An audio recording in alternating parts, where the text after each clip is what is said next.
అయితే ఇదే ఇప్పుడు మీరు చెప్తున్న విధానం ఏదైతే ఉందో ఇదే విధానం దేశవ్యాప్తంగా మీరు అధికారులను రాష్ట్రాలు ఎందుకు అమలు చేయట్లేదు?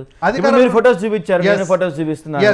తెలంగాణలో విద్యార్థులు తెలంగాణలో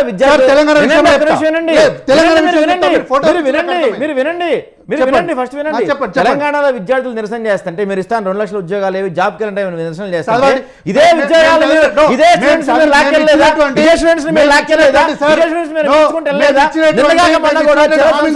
నిన్న కూడా లోక్ భవన్ లో జరిగారు.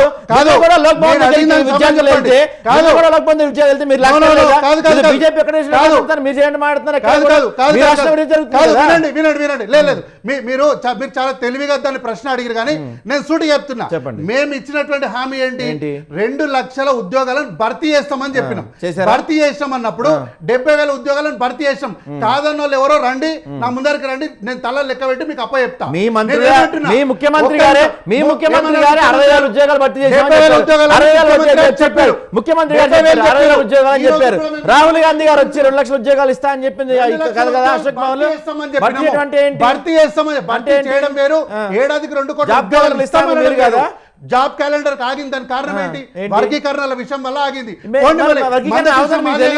ఆర్ కృష్ణ గారిని చర్చలో కూర్చోబెట్టండి, నేను మాట్లాడతా.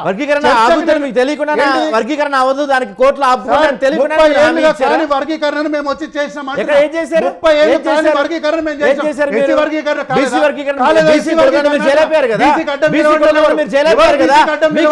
తెలీదా?